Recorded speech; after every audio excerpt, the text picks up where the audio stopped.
What's up, guys? This is Real Estate Podcast, episode 98. Whoa. Right? This Whoa. week we watched Bohemian Rhapsody. I'm here with Griffin. I'm here with Trev. And I'm here with Adam. It was perfect for the intro. Like, I got a place I like to cut off. I like to cut it off after that horn goes, there, there, there, there, there. That's my cutoff. We nailed that's it. the cue. Yeah, Hell I always yeah. cut it there. All right, anyway, we said we were going to watch Venom. I watched like half of it. If y'all want to review half of it, we can, but I'd like to watch it all.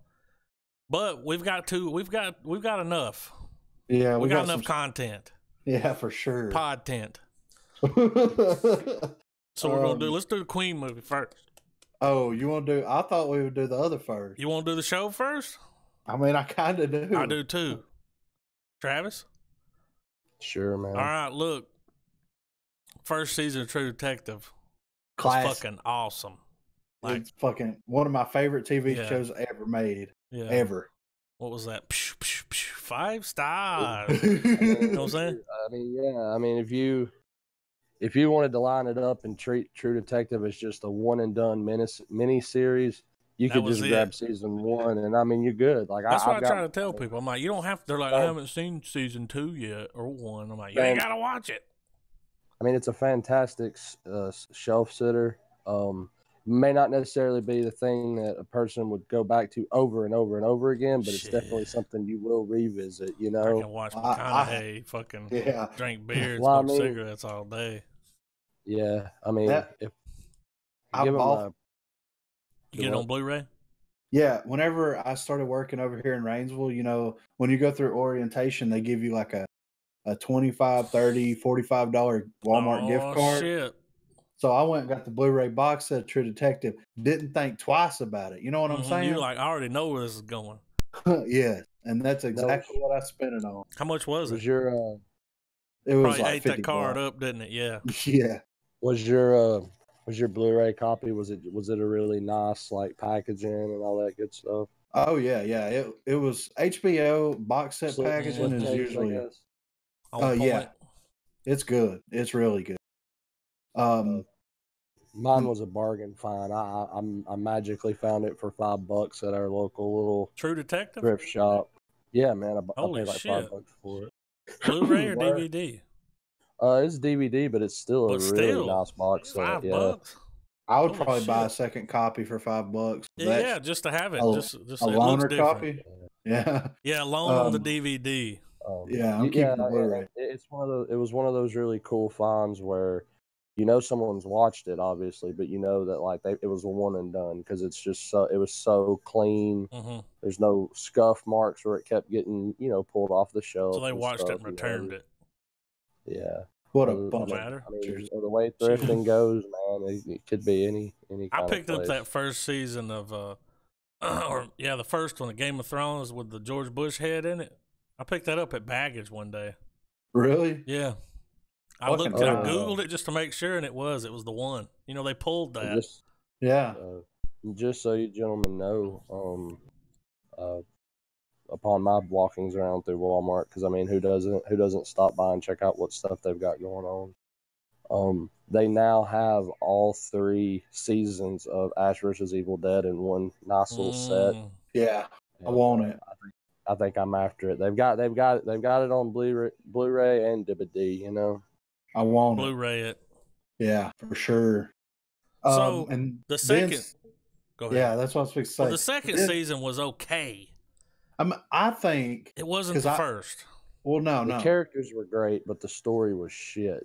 Well, I think that it's worth because I didn't watch it when it first came out. Hmm. I waited like 2.5 years to watch it because I wanted all that negativity to Die wash down over me. because it Yeah, sure yeah. there was a lot of negativity. A lot. So I didn't hate it watched as much as the internet did. No, I watched it recently, and I think internet people, if you watch season 2 of True Detective and bash the ever living hell out of it, give it another shot. Hmm. It's not as good as season 1, but it's really fucking good. Like You got to Vince look at it like Vaughn- it's its own thing. Yeah, Because exactly. it is. And yeah, but I have to probably side with the devil's advocate on this. Look, don't touch. It was good. I agree, Griff. It was good. I did not dislike it so much as what the internet, because they were, yeah. I just felt like the more significant moments of the season took longer to get to. Yeah, I agree. The new one? That was really my season 2. Okay, yeah. Like the last 3 episodes. Yeah, I mean, it was a big there's a build lot up. of stuff. Well, I mean, the scene in season 2 where they're having that standoff by the bus, like that was intense. Yeah. Mm-hmm. My big complaint with 2 also was I really hated the character development of Taylor Kitsch, his character. Yes. And I hated how, I don't know, I guess it's because you try to root for him. You're hoping this character's going to find his way, per se, I guess, throughout it. And I guess like all realistic stories, when they die a very shitty death, yeah, I guess the season did Is that its Vince desired Vaughn? effect. Not Vince Vaughn. We're talking about the other character, the young kid. Oh, okay. Yeah, the younger kid with guy. I think with the homosexual tendencies and all that Yeah. kind of shit. Well, see, he gets shot, he gets gunned down in the alley, and I was just like, God, what a damn, that's it. Like, yeah, like what a shit move. Like, well, he will, and for real, he was one of my favorite characters in that whole show, because once you started actually rooting for him and understanding his character, they killed him. Which, yeah, like you start hoping he's gonna find his true north, you know? Yeah, and once he starts getting on that path, then he's just snuffed out so quick. Like I like the turn of Colin Farrell's character of being a fucking bad lieutenant, and then turning around and, like, at the end of the day making the holy choice, sacrificing himself for the greater good, like, and him doing all this stuff for his kid. Like, that's what's so crazy. He was a shit fucking human being. Yeah. But he loved his real bad lieutenant. Yes. He would do anything for his kid. And that's the thing that kind of, his character was so complicated, but in a really interesting way that it made me enjoy him. But Vince Vaughn, though, he stole the show for me. And he was hung up on being like the richest man alive. Like, he wanted the power. His ending with how it gets sort of metaphysical, was awesome. Really awesome. Yeah, the way that he went out in that show, that last episode was so fucking good. Just for that scene, it's worth watching. Now, just so we're clear, I'm just making sure, because I haven't watched it since it aired, but we are, just so I'm not mistaken, Vince Vaughn's ending, and spoilers for anyone who hasn't watched season 2 of True Detective. He's walking through the desert, and then at one point he turns behind him and he sees his dead body. Yeah, and then he's talking to his wife. Like he fucking bled out in the desert. Okay, I just wanted to make sure, because I started questioning it at first. I was like, do I remember the ending? But yeah. Well, and that's just that the lesser of two evils and the ire of the internet. Yeah. But then sorry, go ahead. Yeah. No. I'm just, again, give it another shot. I recommend anybody that likes season. It's not, and there's a lot there to enjoy. The story isn't as strong because it doesn't get as weird as season 1 got. You know what I mean? I feel like if you've never seen the show, maybe you should watch season 2 first.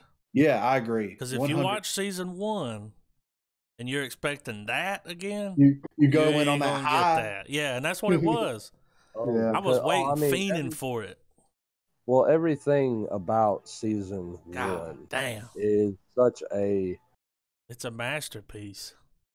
It's so good at making you think that this very next episode we're going to get some legitimate Eldritchian, some sort of they leave you hanging horror, and you do, but not in the way you want, or people who are more into that type of shit. Like the whole thing, the concept behind the Yellow King, how his relation to being a brother of Cthulhu, and how this backwoods redneck fucking worships him, and just all the depth that's there. If one wanted to take the time to break the show down and get into exactly what the fuck the redneck inbred motherfuckers, all the way down to even every bit of dialogue Matthew McConaughey has in that. Mm-hmm. You know, you can sit there, you could spend an entire night breaking that down and realizing that it was like a horror film, but not, you know. It was almost like a cop show directed by Rob Zombie. I don't know how you guys feel about it, but at the end of season 1, when Russ is wheeled out on the wheelchair and he's gazing had out, a happy ass ending, like, and you just I didn't expect that. No, you see that weird thing that Russ sees off in the distance, almost like a black hole, mm-hmm. or space, or whatever you want to call it. And and he just kind of, the way he breaks down, and just, I don't know, it was so eerie for me watching it, that it even though it did end on a bit of a happy note, it was still really fucking, it put a weird, once you break down what the Yellow King is and all that kind of shit, like, it's really, really bizarre. Yeah, but in the best kind of way. Oh, in yeah. a goddamn acting clinic. I mean, it's a these motherfuckers acted their ass off. Even Woody Harrelson, he was like killing it. It's a masterclass on two opposing viewpoints that are ultimately leading to the same conclusion. Mm-hmm. How that dynamic works between Harrelson and McConaughey, because you got, Harrelson's he's the damn, the good old boy everybody knows. There's a few things he knows that people don't want to know. And then you've got Russ, that you just watch him go from being just a total negative influence, and then watching how, like, almost like a metaphor for people who are into dark shit. Yeah. You have that outlook, you have those things that keep you, you have all the things that assure you that what you're thinking is the right way. And then things keep coming along, and it's almost a, he had this whole viewpoint, he was a nihilist. He thought nothing was, meaningful, everything was shit, this, that, and the other. And then he got so far in deep with trying to find the Yellow King and all that stuff, that it became he broke off more than he could chew. Like, you want darkness, you got it, buddy, but you it's gonna snuff out every bit of light you got. Yeah. All right. And then, guys, check it out. I fired this shit up. The first, scene, you got him sitting there talking to these cops. Right. They're interviewing him about a high-profile case that happened a few years back. Yeah. Some new shit's come to light. Right. You know what I'm saying? Dude, in that first scene where I was sitting there watching this dude, I don't know his name, black guy, talk to him. After that scene, I was like, I like this motherfucker. Yeah. He's good. He's going to deliver another McConaughey type performance. Like, one of the coolest things in this episode, there's a lot going on. Like, we're bouncing back and forth between what happened in the 70s, him talking to the police, and then one of the most genius fucking things ever. We're living in, the golden age of these fucking cop murder mystery shows. They're filming a goddamn murder mystery. Yeah. So they're bringing him in. When I saw, I was like, I rewound it, and I was like, what'd that clapper say? And it was like, true criminal. Yeah. I was like, oh shit! They're bringing him, so we're gonna get all the viewpoints, even the shit when they're talking to him in the 90s. The stuff when he's older. This is 15 years later, so we're gonna get it all. Oh yeah. And All then of it. like they give you this shit, and then like like you pretty much find out what's going on, and then at the end they hook your ass again. Like, Don't they though? oh, they hooked because I was like, damn, they just pretty much we figured out everything. We just got to find the girl. Nah, dude, hook. Yeah. So the way that they're doing the storytelling in this season is like you said, absolutely genius. It's pretty good. We've got the original story that takes place in 1980, and then 10 years later, 1990, their new shit has come to light, and then 2015, they're interviewing him about the entire case. And he's got dementia. Yeah, And what He's makes that? Yeah, and so here's the thing. Whenever it cuts back to like when the events are going down, like as he's doing the legitimate investigation, I think just from the way we watched the episode or whatever, I think those flashbacks are in his mind, so they're not. It's going to be unreliable. yeah. I feel like it's going to provide crucial information with those sequences, obviously, but I feel that if we're doing 3 different timelines, I think that one's going to fall under the unreliable narrator thing. Because if you notice throughout the episode, as those flashbacks were going on, when the guy would start getting uncomfortable, when he was look at the camera and say, "I don't want to be here anymore." Characters would say shit that snaps them back to, okay, I'm back in the. So we're not necessarily cinematically watching that timeline; we're watching his recount. Yeah. And the fact that he has dementia is ingenious because that allows them to leave out all these details because it is a multi-viewpoint of the same story. Right. And I just think it's really good writing, man. It's really good writing.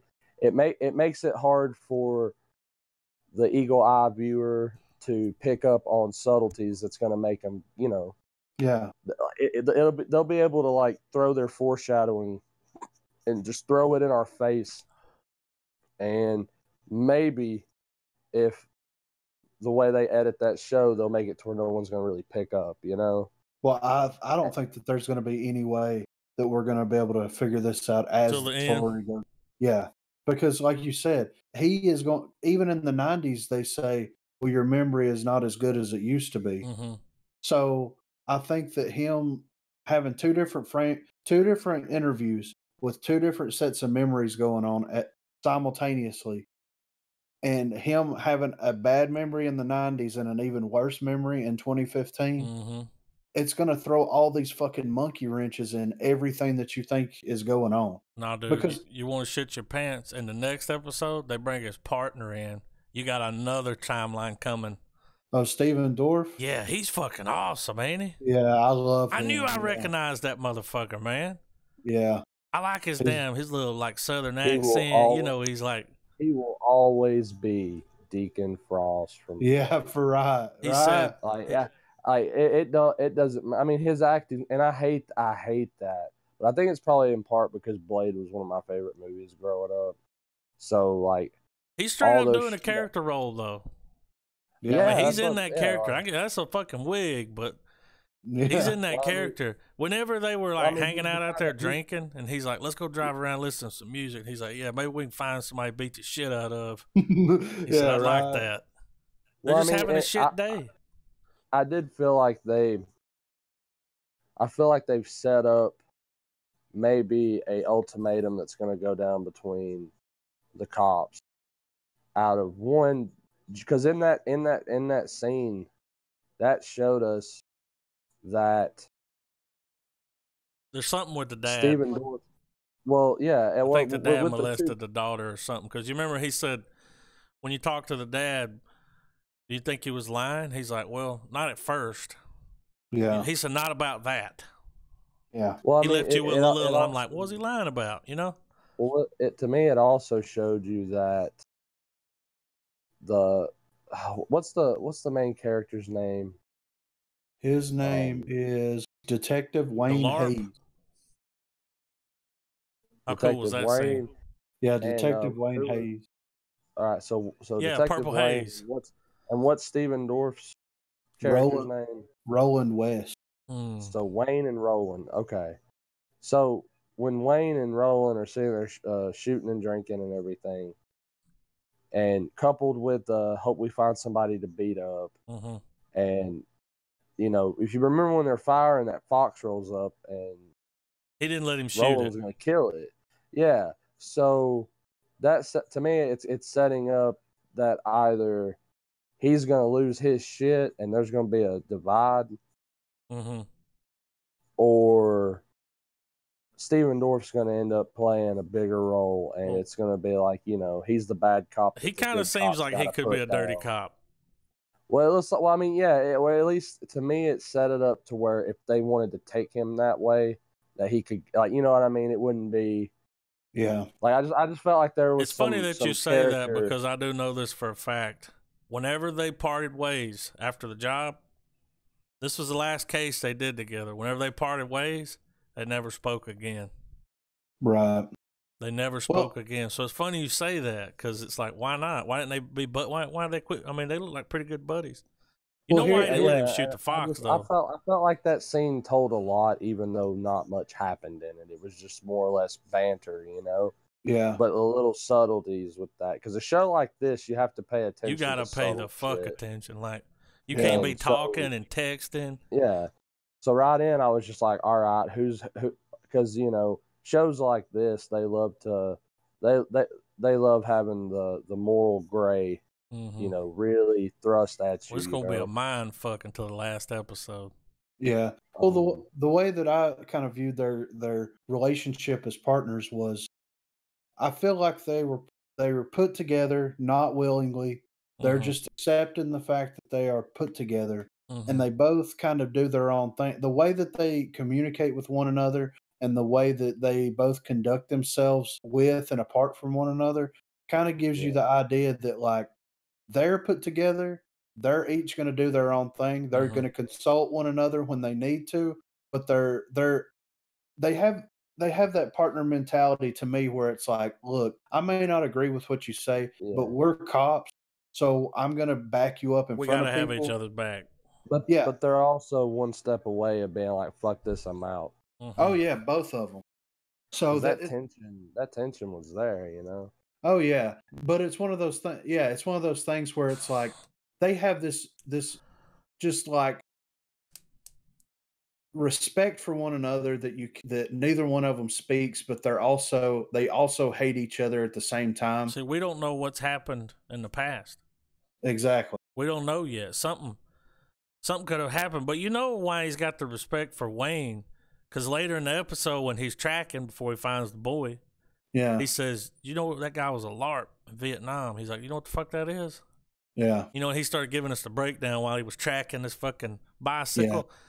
He's like, you can send him into the jungle and he'll come out with them, 20 scalps. Like, he'll find the motherfucker alone. He said he comes back 2-3 weeks later with fucking enemy positions and all kinds of shit. Yeah. So it's one of those.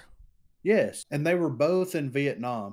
So of course I believe that that's going to play a big part into all this, but they have that, the way that they portray their characters has that feeling like they've both been through so much shit in their life that they both know that they're capable of just fucking ending one another at any moment. They're fed up with fucking life. You know what I mean? Like, they have this feeling about them that they've been through some shit. That they may not have been through some shit together, but them both being it's almost like the guy who head runs the show or whatever. He has that life is meaningless philosophy, like, completely. Yeah. It was all over season 1. It even crept its way into season 2 with Chick's cult leader died. And I feel like it wouldn't be True Detective if there wasn't some inkling of, why does it fucking matter? Because nothing matters. You know what I mean? Did y'all notice this? Wayne, when he found the kid, he was shook. Visibly. Oh, yeah. Oh, it fucked him up, dude. Roland didn't even give a fuck, really. He was just like, you gonna be all right, man? Like, we're gonna bag the boy up, get out of here, And I mean, the eeriness of how he found that kid with the little corn husk dolls. And those things are creepy as fuck. Yeah. Oh man, anything that makes me feel like they're gonna stumble up on some sort of altar, some sort of fucking That's basically what hereditary he was on. shit. Yeah. Yeah, and I'm wondering, it would be really cool because the tone of this season echoes season one heavily. I Like, think almost like these might be connected somehow. it would be interesting if the idea of people worshiping some sort of It's still in the religious cult, South. yeah, and there's a lot of weird shit that happens Mhm. in our neck of the woods. Yeah. And Well, that show kind of creepier for me as a viewer because it's like, man, you drive 10, 15 minutes, in any direction around here, and you're going to end up on You're a in the back road with sticks. nothing but cornfields to your left and right. So, yeah. I mean, Well, and that's one of those things like that interview that he had with the school teacher Mhm. where he was, getting real with her for a second. What's your number? Well, before that where he's like, how's things going here if you know what I and then mean? she's like, how are things because you're black in this school? Yeah. Yeah. And Like, that yeah. her reaction to that and the things that they say is like the most genuine southern thing that anybody's I think ever put on fucking television. It's like the guy that wrote this understands like, look, Yeah. things are said in the hall, but nobody says this shit to my face because they respect me enough not to say it to my face. Did you These people are notice at the house when they first got there? Wayne had problems getting the dad to do stuff, but the other guy, he would do it. Like he could say, I don't know, he's like, you could kind of tell. I was like, all right, he ain't Yeah. too happy about black people. Like you Yeah. could tell just the way he looked at him. Like, Yeah, I was expecting him to like get hard on him. yeah, You know what I mean? expected him to say Yeah. something, but that's going somewhere. There's a reason why the parents are split. There's a Yeah. hole in the fucking bedroom wall looking through the little girl's room. I mean, think some shit's weird. You could have been the dad, or what if they split because she Yeah. caught him? Like, Well, it almost gives the connotation that like the reason that they kind of split was because her cousin might have been doing something because he was sleeping on the couch before this, yeah, and it looks like either he was looking into the room or she was looking out to make sure he was on the couch. That's what I thought. I thought it was like, dude, like it wasn't the other guy. It was the old dude that was staying there while homie was like laid up on the couch because I don't know. It just seemed like that to me. Well, there was some dirty magazines Yeah. under the bed, and the way that the wall was drilled was drilled out from the boys' side. Yeah. So it was very weird. Yeah, it was pointed right there where she would get dressed. Yeah. Real weird. Yeah. So it's like, in my mind, because they, when they come in, he's like, we need to look around. He's like, kids ain't the goddamn house, Yeah, right. He's like, we just got to look, man, calm down. I Y'all really know that's think the woman. He ends up marrying that woman. Y'all know through the story that's who he's talking about. He married her. Oh yeah, I saw her. She wrote a book about everything that happened. Yeah, she wrote a book about this case. It's a big deal. Like, I even did this, guys. Whenever he's like tripping out during the interview and he wants to go in the other room. Yeah. And he walks into this office like, I hadn't seen this in years, like. Yeah. He takes a book off the shelf and it's the book. Yeah. So I looked at the title of it. I was trying to get some, clues. And then when she flipped it over, he flips it over. I was reading the back. I paused it. Right. So I was reading the back, and it's like, it's about a story, it took place here. But his thumb and his other finger were covering, like, where it would, like, say something. They had it covered. Oh, yeah, you couldn't read it. It was covered. Like, you could read it up to that, and it's like, damn it. Right. So they were going in deep with it. That's good thinking. That's really smart. This is real good writing, man. That's why I texted y'all the night, and I was like, I mean, he never left in my book. No. But after that last season, motherfuckers was like, take his damn Oscar away for the first season. Like, people were pissed. And they was like, he's done. Nah, he's making a comeback, dude. Yeah. I think this time, the studio got involved in the last season. I think so, too. And this time, he was like, you need to let me do what I did before. Like, don't. Because it took a while to get another season. Yeah. I mean, shit, you said you didn't watch season 2 until like 2 years after it aired. Like, yeah. I mean, what are we going on here? It's 3 or 4 years. well, let me see because I've got it pulled up right here. We've got this season, which just came out. The first season came out in 2014, and the second season came out in 2015. Yeah, So back to back. So to me, it felt like season Rushed. one. Yeah, That season second. one, he had been writing it for a while. Mhm. This he had 4-year break. Well, 3 years if you count shooting between these two. I think this is going to be the most complex thing this guy's ever written. It's gonna be good, dude. You can already tell. First episode, you're just like, yeah. I may or may not have seen the other two. You know I did. It ain't losing steam, dog. It ain't losing steam. Like it's just rolling around. It's right like along. crack, man. I can't wait for another one. I It's, watched that first one twice. I'm probably and that gonna second rewatch. time around, man, you do that. Listen, the next one that we watch it, and then try to watch it again, because you're like, oh, you know, right? Because you know that first view, and you're just trying to figure out where all this is going. Yeah. Then when you watch it again, you can let that go. You can like really watch it. Yeah, that's the thing that's so good about this writing, though, is because they give you everything you need. They really spoon feed you this story, but it's so dense and so complicated that they spoon feed you finding the boy. Mm-hmm. It goes from A, B, C, D to them finding the boy. But there's so much that you're seeing that you're not fucking putting a fucking pin in the swat board yet. You know what I mean? Or you put one in there, but you don't know where that thread's going to yet. You know what I mean? He genius. Seems like the kind of person, though, like the fact that he could not find the girl possibly fucked his life up a little bit. Yeah. Maybe made it complicated at home. I don't know, because you have to think about it.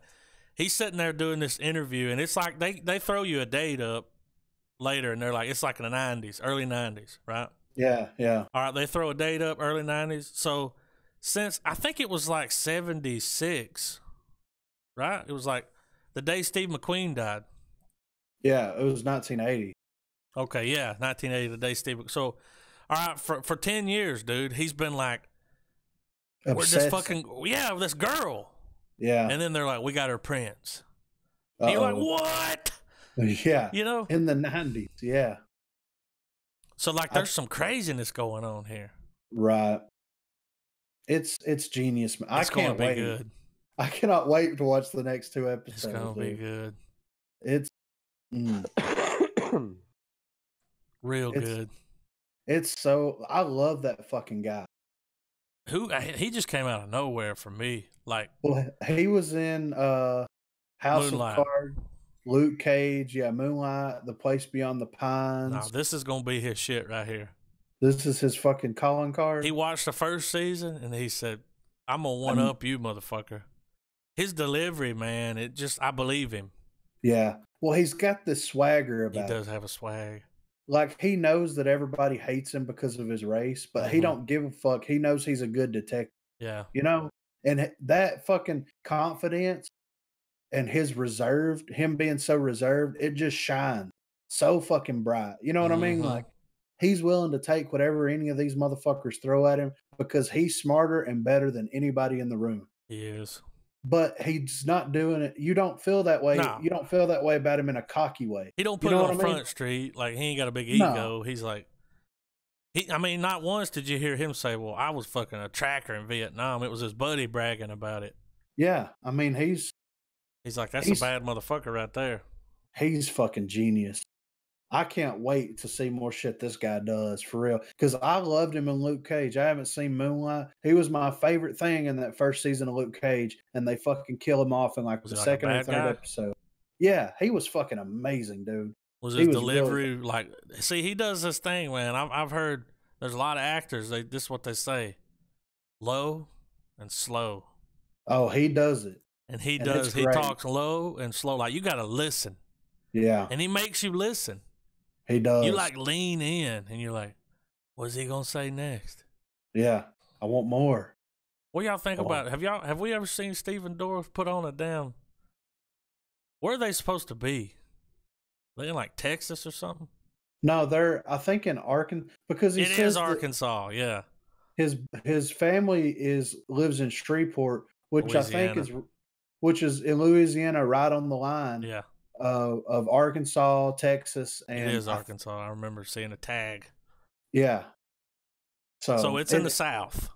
hey, these people that they've got, not the main guys, but the people that just populate the world that have like short lines and stuff, these motherfuckers have the most genuine Southern For accent. real. It's like they went to Arkansas and said, Yeah. "Hey, you want to be on a fucking Like the TV wife show?" Oh, and the and the dad. dad. They both sound like they just came around here and picked Like some fucking guy with rednecks. a mustache. Yeah, Yeah. it's fucking amazing. Well, you can tell the dude that writes this show or the showrunner, like, he cares about this shit. And he's like, nah, you're not going to bring some fucking, gone with the wind bullshit up in here. Like, No, you know, this is gonna be real. it's like warm molasses. Yeah, and I can't wait, And man. the sets, man.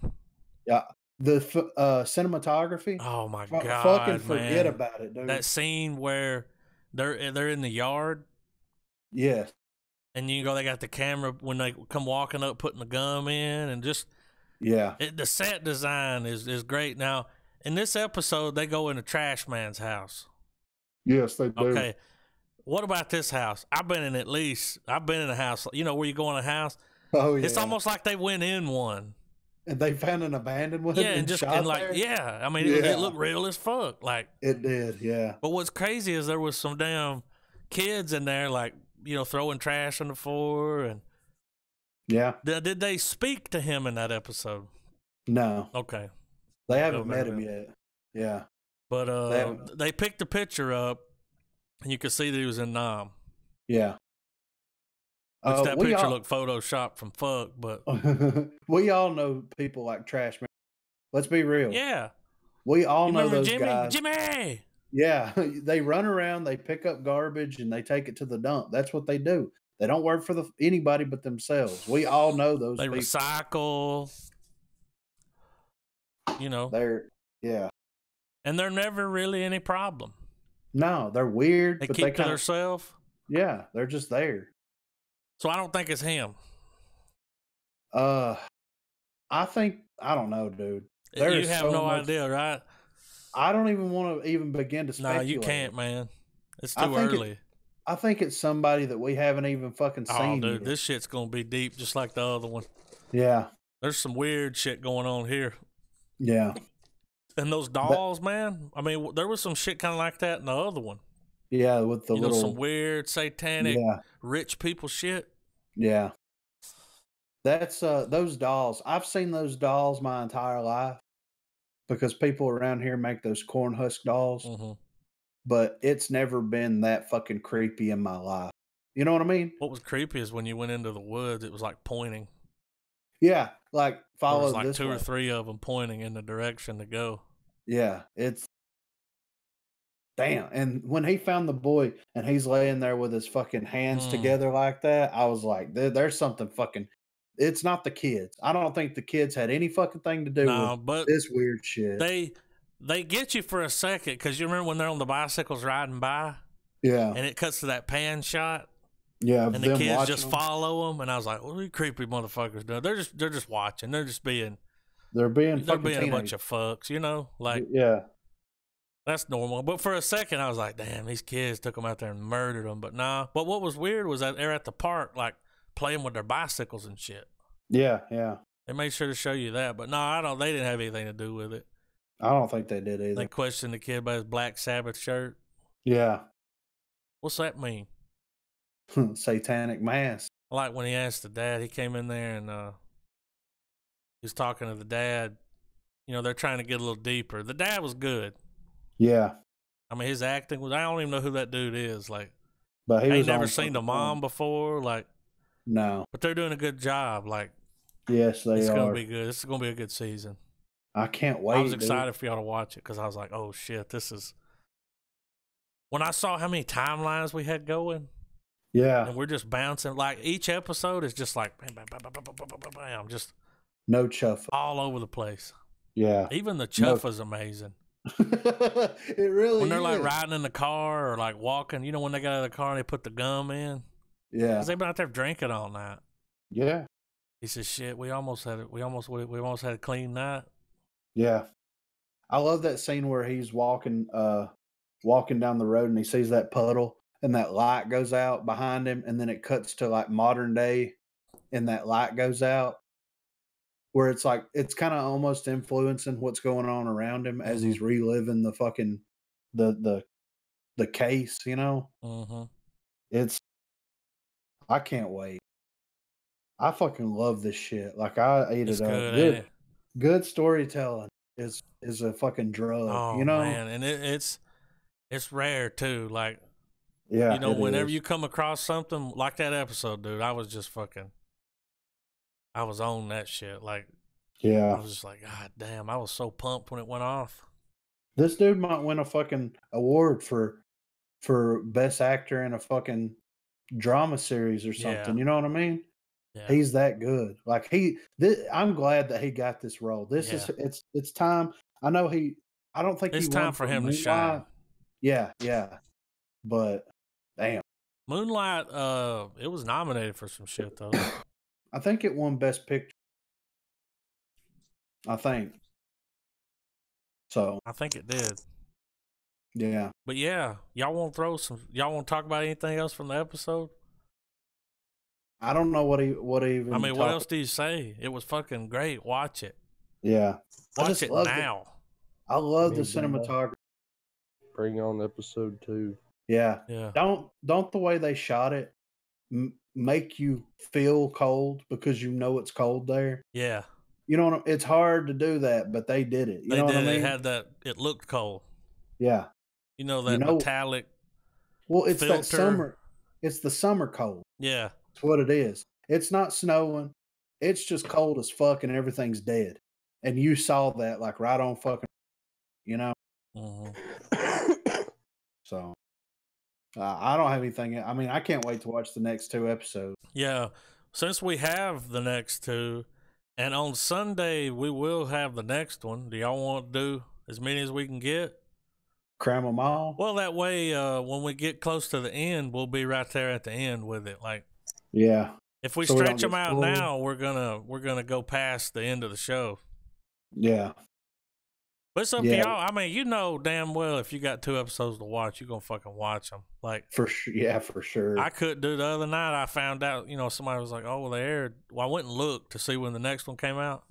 Yeah. And I was like, "Oh shit, they aired 2 of them when it premiered." Yeah. And it was Sunday night, so I got both of them. And then as soon as I got them, man, I just sat down and was like, "Oh shit, go time, baby." Yeah. Yeah. So like, however many we can get. I'm cool with binging the next 3 episodes to be caught up. If you'll wait until, what you could do is, you know, just wait until. Do y'all have the second one? No, okay. But I can get it. Yeah, you'll have the second one, the third one, and then on Sunday the other one drop. Yeah, and I'm cool with it. We can cram them, and because goddamn, like. Yeah, it didn't feel like it was an hour long. You wanted more, didn't you? When it went off, you're just like, yeah. Oh, I kept checking it, the time. I was like, oh, shit. We got 30 minutes left. Oh. It's like doing fucking drugs, man. Yeah, man. You just don't want it to stop. I got hooked. Yeah. They got me in that first episode. And where they got me, man, because I was like, damn, we found the kid. I was like, I know you're going to have a cliffhanger. I know it. Cool. And then he was sitting there, and he cut that thing off, and he said, what's the deal, man? What's happening? He said, we got a hit on the girl's fingerprints. Dum, dum, dum. And you're like, what? Yeah. I mean, that's crazy. And they end the episode with a cover version of that song. Yeah. Just dropped in to see what condition my condition was in. I mean, that right there. Everything in the show, man. The music, the shots, he's done it again. Yeah. 5 gold stars. Yeah. I think it gets a Death Star already. Yeah, for real. I'm definitely going to give this episode a star. Yeah. It's True Detective. Yeah. You know about that. Well, I'm ready to go on to the fucking main course. The fucking main event? Yeah. What y'all think?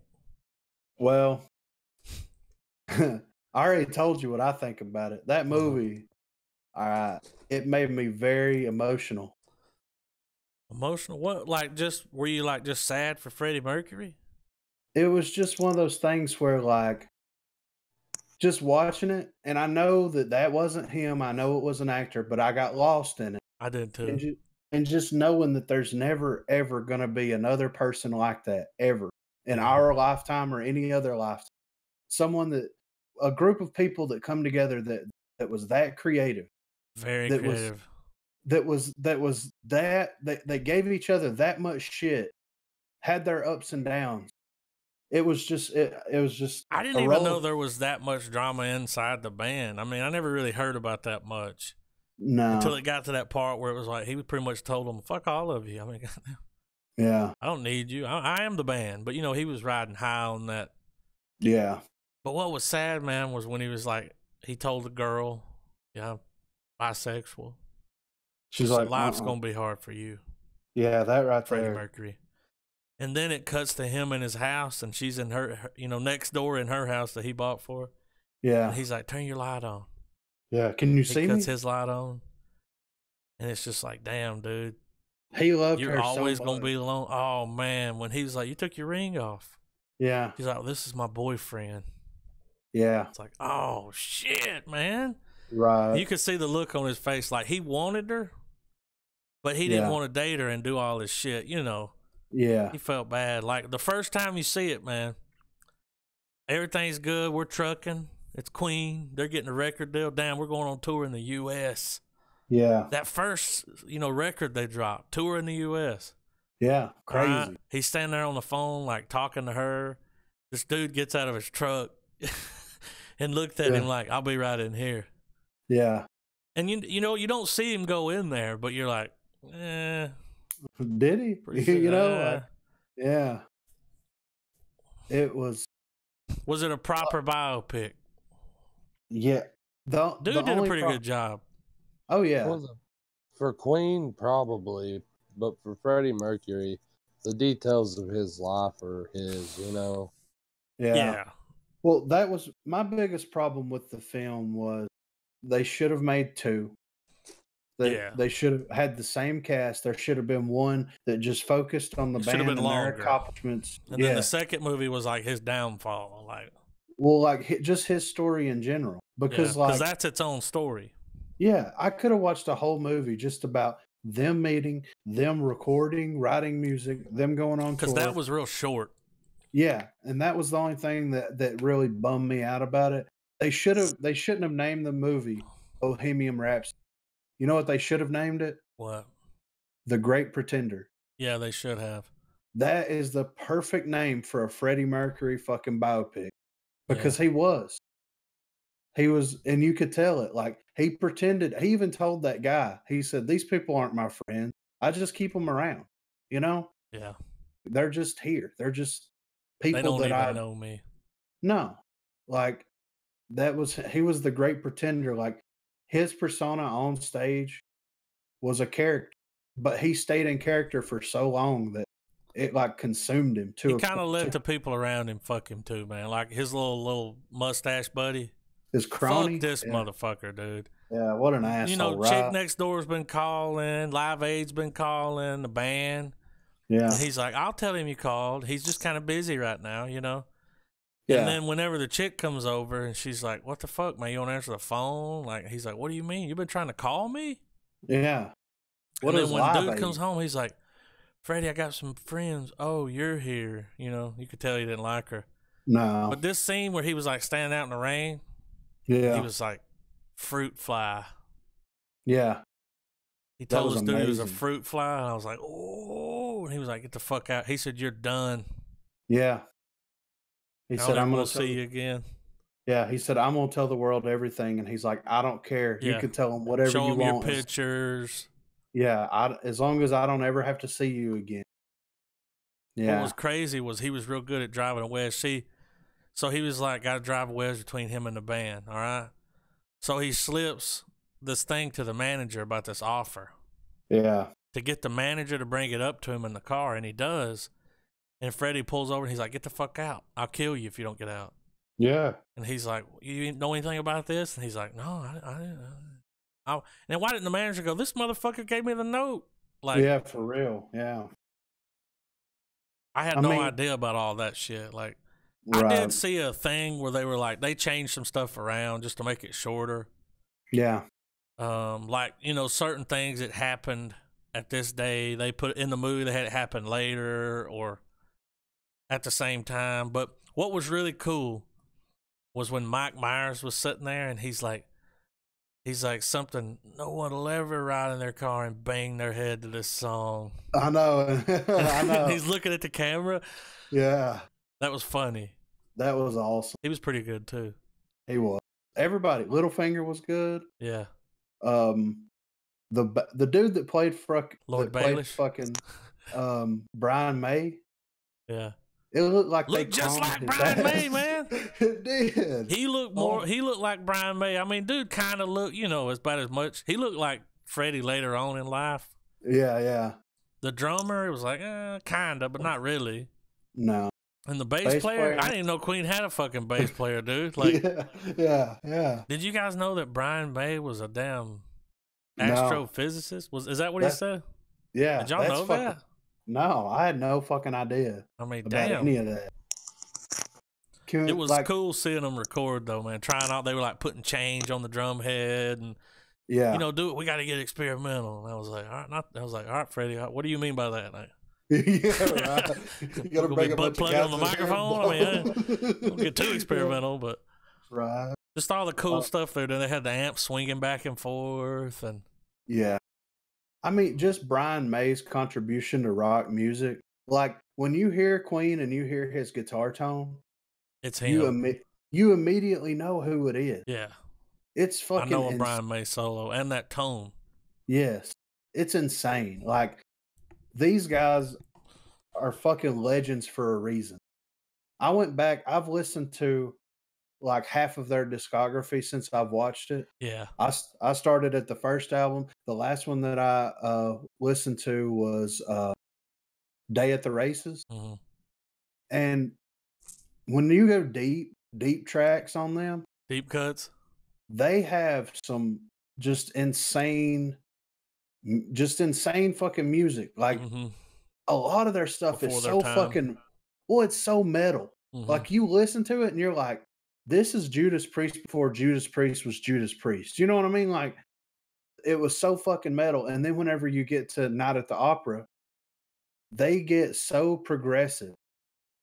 And the way that they utilize all of the band members with different voices and they do all this, it's insane. Like, I like how they were sitting around bitching at breakfast about the songs, and he was like, I'm in love with my car. Sounds like you're getting it on with your car.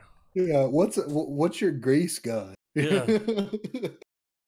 It's funny that whenever Freddie had that big party, they're still arguing about it. Like, what is the most attractive part about because a car? I'm in love with my car did well. Yeah. And actually, I think it charted. It did well. Like, what's crazy, man, is their first record took them to that. But they were good. They were all so different. It was good, man, when they finally come together and made some music. I do know that, like the first time Freddie got on stage with them, they said it was terrible. His voice was all over the place. You know, I've heard, like, the stories about it. They did a little different in the movie. Like, his like, you know, moving his microphone around, and he's, like, knocking shit over, like, he's a little nervous. A fucking gypsy. Yeah. And then this thing with his dad, man. Oh, like, I know. You could tell, like, he didn't want people to know where he was from. Yeah. You know, that he came from, like, a poor background. Like, you could tell he was trying to hide that. I had no idea he was Pakistani. I mean, no. He didn't look like, you know, at all. Like, white as fuck. Cutting out a little bit. What'd you say? I said he's super pale. Yeah. You know? Like, compared to, like, most Pakistani people. Yeah. I'm like, I had no idea. Zanzibar, what the fuck? I'm like... Yeah, the Tenacious D song. That's a song. That's a line of Tenacious D song. Yeah, cooking, but I'm ordered from Zanzibar. But it was pretty good. Now, is it up there with, like, you know, they've made some great biopics, like the Ray one. Yeah. Johnny Cash one was pretty good. It was good, but like you said, like there's just too much. Yeah. I mean, they're There trying to is. cram what 15 years, Or well, yeah. something like 15 years into a 2.5 hour movie. Yeah, Good something like, fucking luck. Like it was only 2 hours long. I could have stood for another hour. I bet they cut some. I Let's hope talk about. You hope they're what? there's a director's Director's cut. cut. It'd be badass. Let's talk about this Live Aid performance. That CGI. That Oh my god. dude, him coming out, sitting down and playing the piano. You could tell they were using the real Freddie Mercury's voice. Yeah. I was like, no, that ain't him. I mean, I know Freddie when I hear Freddie, you know. Yeah. But they actually shot that entire 20-minute show. That's crazy. And you didn't. Where we were talking about, it's going to be on the DVD or Blu-ray. Yeah, in full. Yeah, 'Cause I they actually only- watched some of the behind the scenes where they were filming it. Dude, there was like a small crowd, Yeah. and then green screens. Really? A very small crowd, dude. Maybe like 40 people, yeah. and then green screens like right in front of the stage. But Yeah, whenever they all- Queen came out, and everybody was like, yeah, you know, because it had been a long time. Yeah, it had been. It was. They only showed what 4 songs, 3 Yeah. or 4 songs. Yeah, that was Bohemian like at the Rhapsody, end of the movie. Gaga, and another one. And Can't remember. I'm in love with my car, maybe. I don't know. they did "We Are the Champions." That's right. Radio Gaga, "Hammer to Fall," and that he started with that Bohemian Rhapsody. It was. I thought whenever he wrote that, he was in the studio playing the piano. The first time that the mustache guy approached him, Tried to kiss him. yeah, They were at the farm. yes, And yeah. he was working on the masterpiece. Yeah, Yeah. and that whole exchange right there, it was one of those things where like Freddie let him know real quick where he stood, but Mhm. wasn't a dick about it. That's one thing No, that he was like kind of nice about it. Like, yeah, and that's one thing that I noticed throughout the whole movie. Like, I don't know if he was really like that. I want to think so, but he was really nice, mhm. well mannered around people. He would, he would go off on tangents and stuff like Well, that. Like, yeah, he was a queen. yeah, but he was so like nice and respectful of people, his bandmates, the people that work for him. Like, just the scene where you see, I don't like that name. I'm going to call you Miami. Yeah. Like, him just be like that. The whole band as a whole being like that towards everybody around them. Like they knew who they were, Yeah. but it's like it didn't really go to their heads as much as you would think it is. Mm-hmm. It's just, I don't know, So man. I'm gonna call you Miami, and then like that was the guy. Like you could see him at the venues, like doing the words. You could tell he was a fan. Oh yeah. Who He was was. He came out there and turned the microphone up real loud. Yeah. Because it said, "Don't turn this up." It was the main vocal. Yeah. He cranked that bitch up, like trying to help him. Yeah. Because his voice was almost shot. Like, yeah. But he killed it, man. yeah, like they did. That's the only Live Aid performance that anyone ever remembers. Is Queen. Yeah. Which is crazy. When they name that list of bands, Led Zeppelin, The Who. I went and watched a bunch of the others after I saw the movie. I went and watched a bunch of the other performances. None of them were as good as Queen. It was all right, course. but I mean, how do you top that? Well, they have this energy about them, Mm-hmm. So I don't know how to. It just, I don't, like I said, it was very emotional for me when I watched it because Queen is one of those bands I've always loved, and I've always dug deep into them from time to time. I listen to the hits, but then you go deep and you hear like all these fucking masterpiece songs that nobody ever played on the radio. Yeah, that nobody ever fucking. And they got a huge discography. Yeah, they do. That's the thing in the movie. You see them make like 2 or 3 records. They've got like 20 records, man. They quit showing them make records after A Night at the Opera. Yeah. So, and then there was like that's like half of their discography. That was like their fourth or fifth album, you know? And then there was still like 4 or 5 more that came out after that. And they said that really happened when he told that record. He was like, fuck off. He was like, either you play this song or we walk. And they played it. He was right, though. What was funny, though, was at first, it took a minute. Yeah. Did you see all the reviews on the screen? Yeah. Oh, yeah. It's garbage. It's too long. Like, it took a minute, and then people started figuring out. Like, yeah. I thought it was a great movie. I really, pretty good. I'll buy it. I'll rewatch it. I'll enjoy it. It was. I just wanted more. You know. Yeah. I just wanted more. Do you ever feel like when you listen to music that you were born in the wrong time? All the time. You know what I mean? Like you go back and listen to music from like the late 60s to like the late 70s, early 80s, and you're like, I was born in the wrong fucking time period. What upsets me about it is like I'll never have the chance to actually see some of those groups play. Like, and then if you know, you can go watch a few of them now, but it's not the same. Like they're old as fuck, and you can go watch Queen. Yeah, but not I mean, Queen with Freddie Mercury. No. Would you go watch? Awesome to see. Would you go watch a hologram Freddie Mercury? Yeah. So the band plays. Yes. And they use live vocals from him, and there's a hologram on stage. Hell yeah. Yeah. I would too. Because that'd be a lot better than seeing that American Idol dude play with him. Yeah, fuck that. I don't like that guy. I don't like his voice. I don't either. And he can hit a high note, but it's too whiny. Like I know. That's the thing. Freddie's voice could get so high, but it was so fucking like it almost went supersonic because it would punch. You know what I mean? Well, I watched a video on YouTube about him one time. And they took his vocals and they broke them down like some scientists did this shit.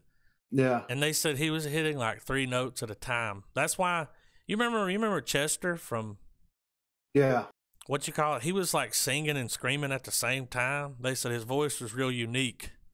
Yeah. Well, they said the same thing about Freddie, like when he was singing, and I don't even know what you call that. Like he was hitting 3 octaves at the same time, or he's like the only person to ever do that. And they think it's got something to do with he had some extra wisdom teeth. Yeah. Or something. He had extra teeth, so his mouth was bigger.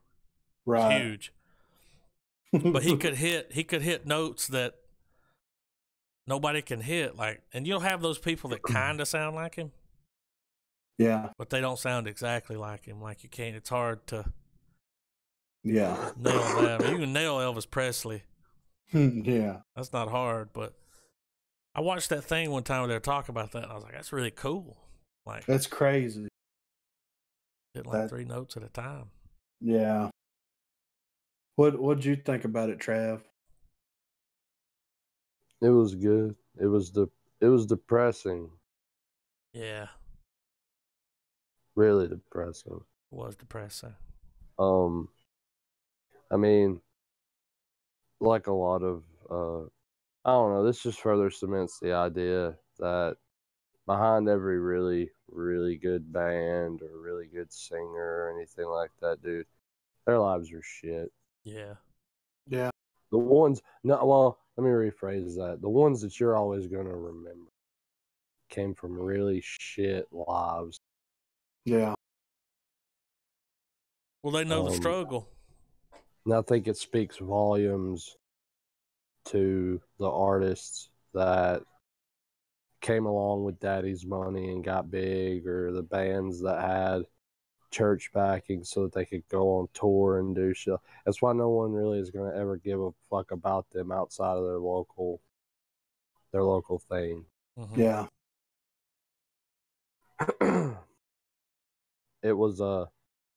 It's one of the better of the documentary movies, though. Well, it had money. Well, you know, a lot of people, and even though Freddie's, private life eventually became the focal point of the movie. I really liked a good chunk of the film. They kept that to the wayside. Like that's gonna affect him later. Like, here's how the band, like it was a Freddie Mercury movie, but it made really damn sure that Queen is what made him as much as what he made of Queen. Yeah. And I liked that. I thought that was really good. It's oh yeah. I echo a lot of the same sentiments that Griffin has. I see myself definitely owning it. Yeah, man, it's just a solid movie. I definitely think that whatever category it falls under with the Oscars and stuff, was I it think nominated? I don't think it's in all the categories, but I believe in a few crucial ones there. It may get something, man, because it raked in a shit ton of money. Yeah. And it was good. Yeah. It was solid. Like, you wanted it to be longer. Yeah. That's how you know if a movie's good, when it goes off. You're not like, thank fucking God. Like, right. Yeah, I wanted more. Yeah. More of the parties. You really didn't see them all partying together much. Like, well, and that's one thing that there's this chick at work. I don't know how true this is, but whenever she's 62, 63 now, and she used to be a waitress at a trans strip club in New Orleans in like the 80s, 70s, 80s. And she said that that they came in there one night. The whole band came in there and it was basically like Chippendales, but with in drag. It was guys dancing that looked like girls, whatever. And she was a waitress there, and they would come in and they was, drinking and having a good time. And they're like, whoever wants to come back to our hotel, come back. We're gonna party. Yeah, we're gonna party. And she said that she went. Now, like I said, this is her words. I don't know. But she said that she went and they didn't have any drugs there, and they didn't allow any drugs to be there. Like when they Just said like drinking? when they said that they didn't do drugs, like they didn't want to even be around that shit. You know what I mean? And I've heard like from interviews and stuff that like they like to do a little drinking. They like to do a lot of fucking, and they like to bust each other's balls.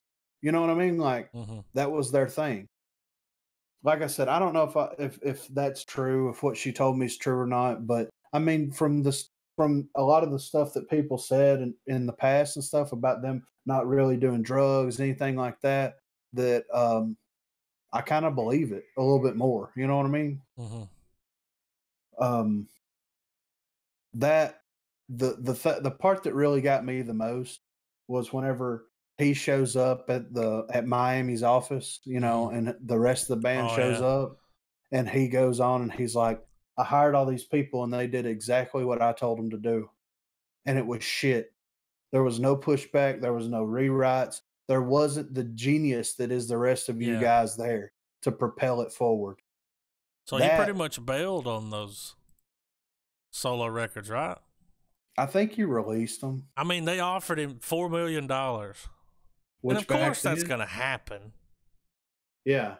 I mean, of course, because he's Freddie Mercury. So of course it's going to happen, but yeah, I didn't know if he ever released the solo records. See, I know he did some like opera shit. Yeah.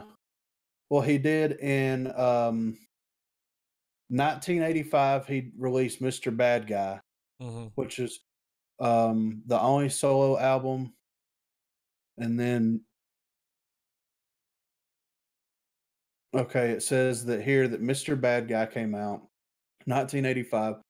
The only solo album from Queen singer Freddie Mercury, released during a period in which Queen were on hiatus from recordings. It contains 11 songs, all written by him. He drew inspiration from disco and dance music, and then he's also credited with Barcelona, a collaborative studio recorded He by did with Freddie that opera Mercury. singer. Yes, that's Yeah. it. Yeah. So was that the second one that he put out? Because that was Maybe. in 1988. Maybe. That was right before he got back together with Queen, and Yeah. they did like The Great Pretender. Y'all know, as soon as he told them, I heard that it's a little bit different, like the way that he told them. Yeah. Whenever he was like, "I've got it." That's all he said. They took that. He had some guy that stayed with him, or his driver. His driver wasn't even in the movie, but he had a driver for years that was like always there, like a buddy, would stay with him, help take care of him when he was sick. Yeah. They would dress up a mannequin and drive it out of the house to get the paparazzi to follow him. Because when Freddie Mercury was pretty much dying with AIDS, they wouldn't leave him alone. Right. Everyone wanted him to come clean. He actually wrote a letter and released it. I don't know if y'all know this. He wrote a letter and put it out, like, as he was dying. The letter came out, like, I think he was even dead when the letter dropped, but he was like, "I got AIDS. I'm dying. This is like," he let the world know right before it happened, but he didn't want to get into all that. Yeah. Everybody wanted the interview, like that scene. You could tell shit was getting to him when she was like, "What about your sexuality? Where's your family? My family died in a car crash." We know that whole. Yeah. I mean, he was going through some shit. He was sitting there drinking at the interview. Yeah. Everybody was just coming at him, like, right. "Are you or are you not a gay man?" Yeah. Yeah. He's like, "Are you?" Yeah. So he released in 1980 they released the game. Then they did the Flash Gordon soundtrack. Then they did Hot Space, which is the album that they were promoting when they were doing the interview stuff with him. Mm-hmm.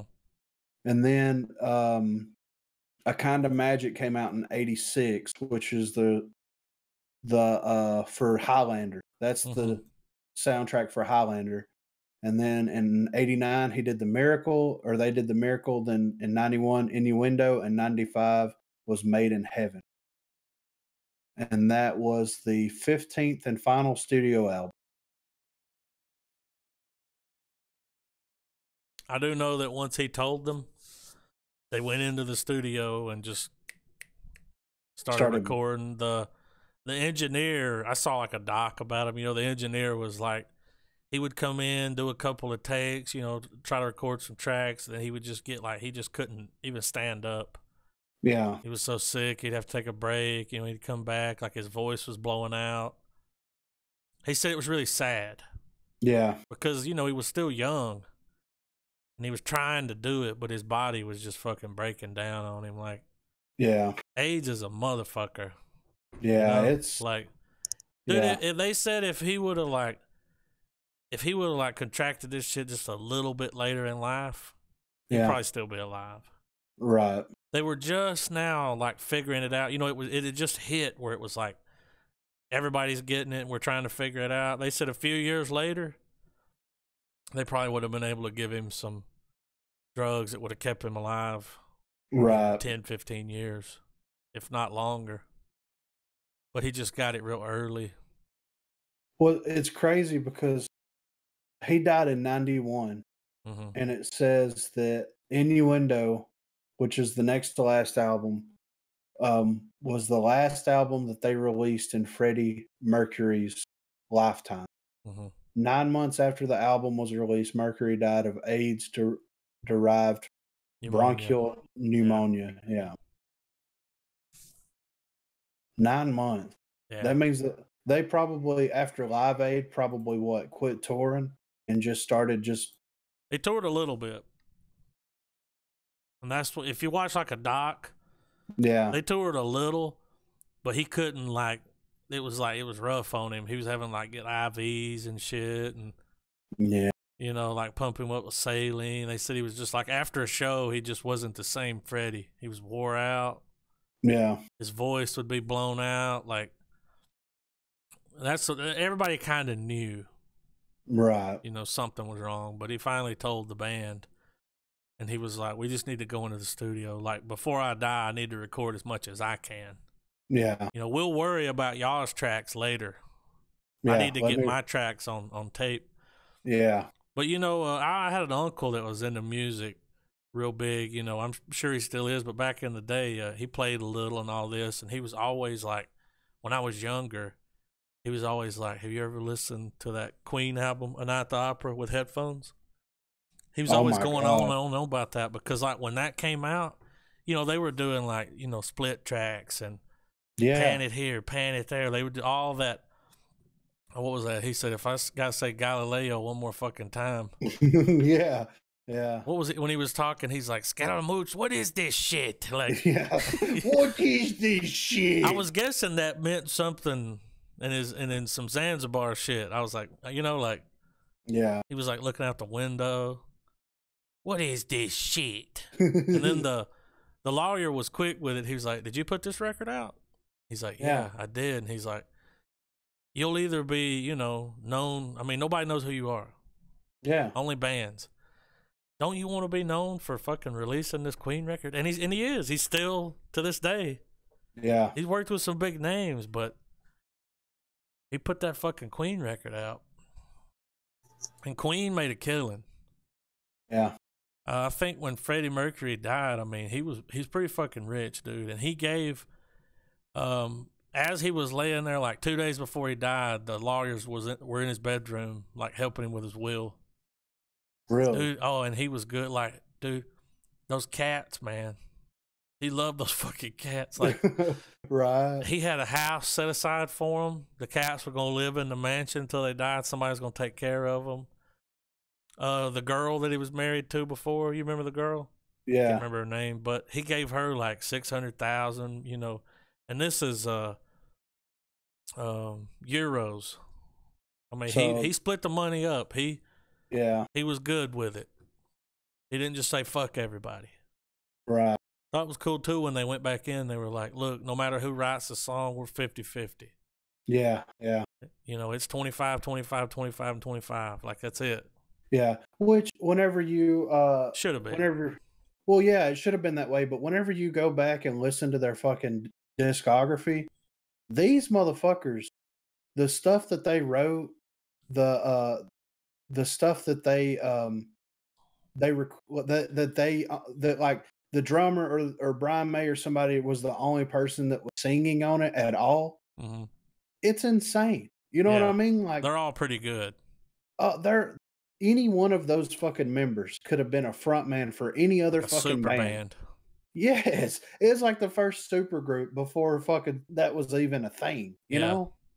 So it's crazy whenever they said that, I'm like, well, yeah, it should be that way. But whenever you go back and listen to the discography and look at the songs that each one of them had written and the ones that each one of them was the only person singing on it, there was no Freddie on this one track. Like fucking I'm in love with my car. Mm-hmm. He didn't sing on that track at all, I don't think. No. Like, you know what I mean? With a dream. Yeah. It had all the backup vocals and yeah. so he was big on that. Like when they were working on The Night at the Opera, he pushed it.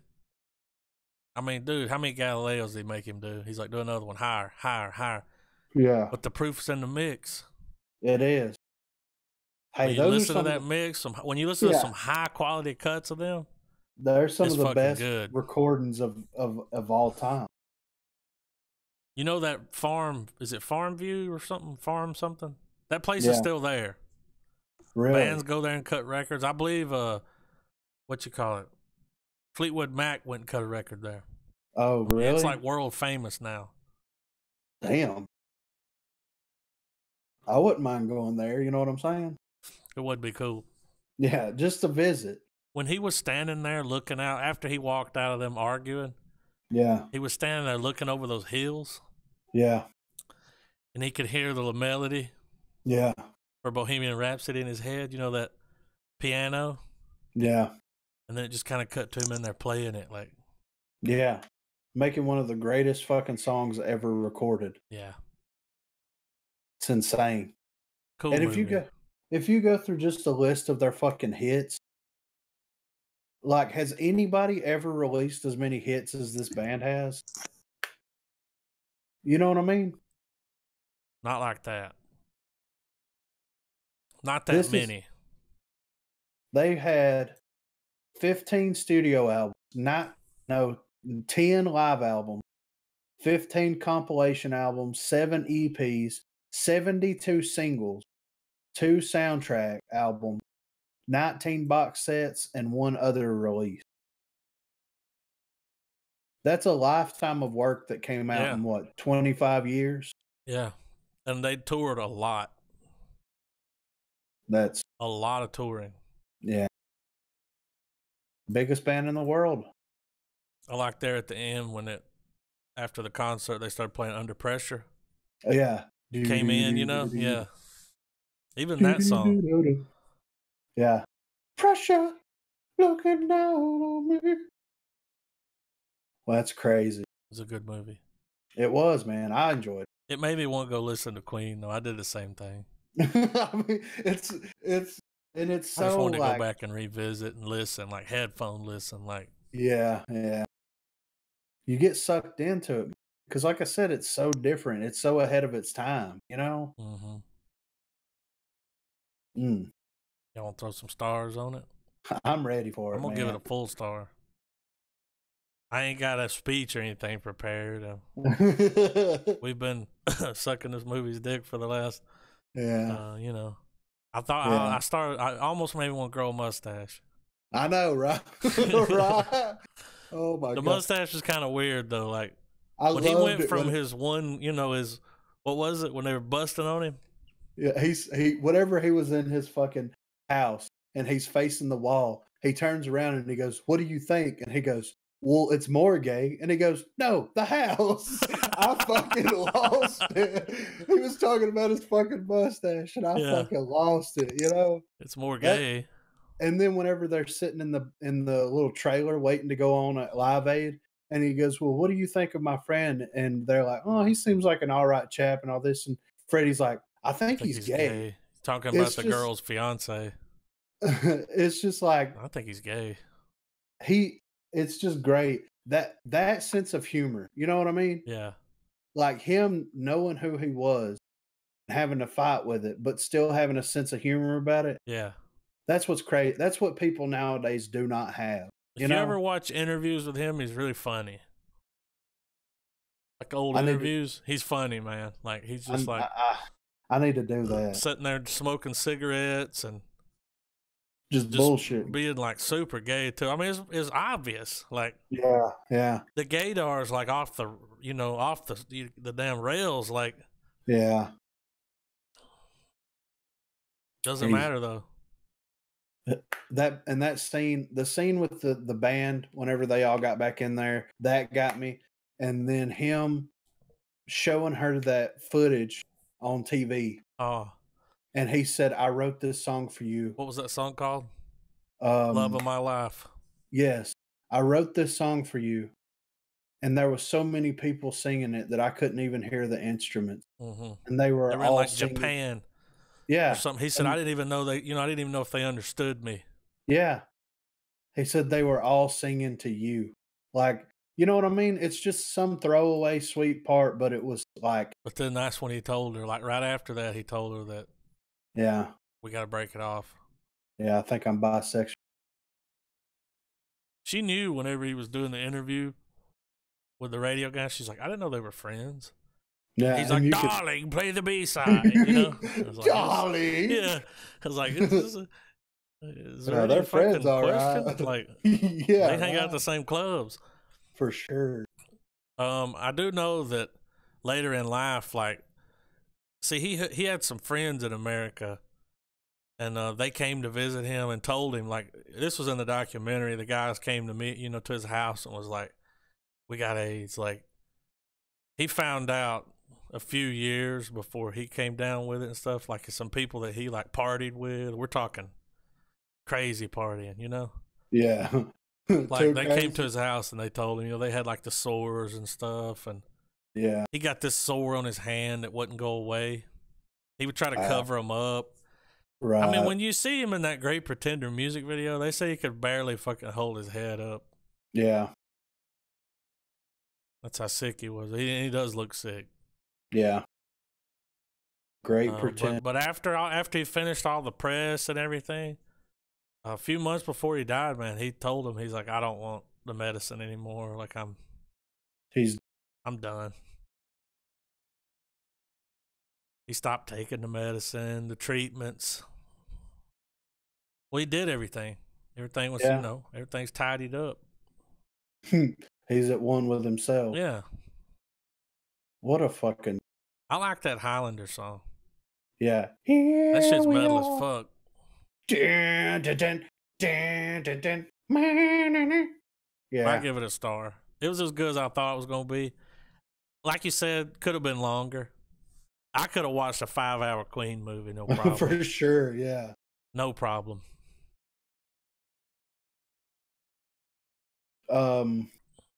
What are you gonna give it, Trav? I give it a full star. Full star. Yeah, man. Solid movie, dude. Especially like, we all play music. Yeah. So I always like those anyway. It's nice to get a little glimpse behind the Yeah. scenes, like At the other side. yeah. Yeah. Yeah. I agree. I'm gonna give it a full star as well, man. Like it's great. Like I said, it fucking hit me hard a couple of times, I don't know why, but it did. Like it's just the scene when he said he went to see his dad. yes. He said, "This is my friend." He put his hand on his leg. Yeah. He was telling him like this is the first time and you could tell like they're very conservative. Yeah. But it meant something to him that he brought the guy there and was like, "This is my friend." Yeah. He told him to their face, and he's like, "We're gonna go play this Live Aid concert," and his dad like fucking hugged him. Yeah. Told him he was proud of him, and that's all he ever wanted. Yeah. It's amazing. You know what I mean? It was pretty good. I was just like, I know. I was right there with you. I was telling everybody I God damn this movie. Yeah. Yeah. It was good. It had a few spots. Yeah, it did. My question is, do you think we'll ever get like a Beatles? I do. You think we will? Do you think they'll wait for all of them to die? It's a lot easier to tell a story when you don't have people around like, wait a minute now. That's not the way it went down. Yeah. Ringo. Well, it's like there's a few movies, like a Beatle movie. They've yet to have a decent Elvis movie. No. No Led Zeppelin? Oh, no. I see some Led Zeppelin. You were like, no. I mean, what about like a Black Sabbath movie? Oh, my God. Ozzy Osbourne. I mean, I want them all. Yeah. I'm excited. I want it all. I'm excited to see this Elton John movie. Yeah, I know, right? It looks good. And it looks like they went deep into his party and like. Yeah, I know, right? See, I didn't know. I watched. He played the same Live 8. He did Benny and the Jets and a couple other songs. See, I didn't know this, but in the 80s, like when you hear, you listen to like Crocodile Rock. Yeah. Elton John's voice then and now is completely different. Oh, yeah. Well, he had something on his throat, like polyps or something removed. Oh. And it altered his voice, and he That's could never crazy. sound the same again. That's why he sounds completely different now when you hear him. He can't. They said he cannot do a falsetto. Wow. Can't do it. That sucks. He still owns it.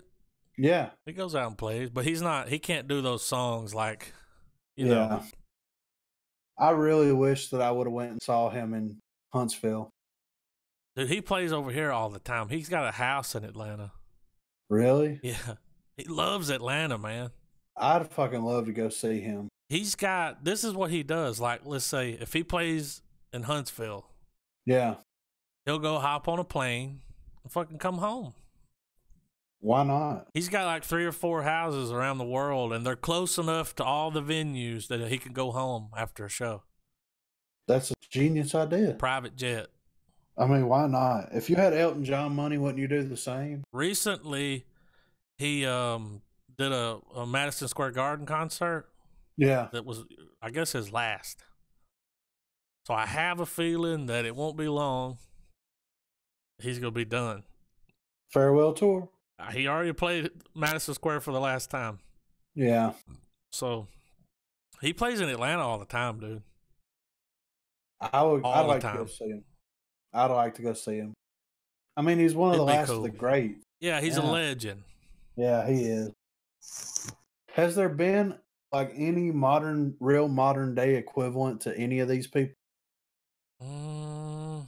J. Roddy Walton in the business? No. No, not legendary. You know what I mean? Status. Like, yeah. not like this. Not on this level. The problem now is that there's just so many musicians. Yeah. There's so many bands. Like, it's just the market's been flooded, man. Right. Flooded. Like, I don't know. Every now and then, is there anyone? Well, you know, like Prince. Yeah. He was a legend. legend. Tom Petty. Yeah. Michael Jackson. Yeah. And then they're all dying off. Yeah. Sad. Some guy offered Led Zeppelin like $1 billion to do another tour because they're all still alive, right? Except for John Bonham. The drummer. Yeah. The drummer's dead. Well, anyone can play drums. The vocals and the guitar is going to make it. You know what I mean? Like, yeah.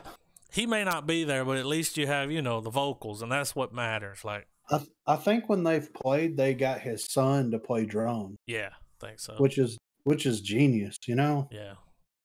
But they turned down $1 billion. They Crazy. won't play together. That's fucking nuts. Fuck that. Yeah. You think we'll ever get a fucking Rush movie? Maybe. Or do you think they're too niche? It's one of those things where, you know, you bring up Rush and some people are like, who? Yeah. And you tell them to fuck off. Yeah. You I'm fucking like, cunt. They don't say I need to high on you. Well, you don't know them. And they're all still alive. Yeah. Right? Yeah. Their drummer's really fucking cool, dude. Yeah. Like, really cool. Every time I see interviews with him, it's like, he's a cool motherfucker. Right. That documentary that they had on Rush is really fucking good. I think it's on YouTube. It's like two and a half hours long. Didn't his family die?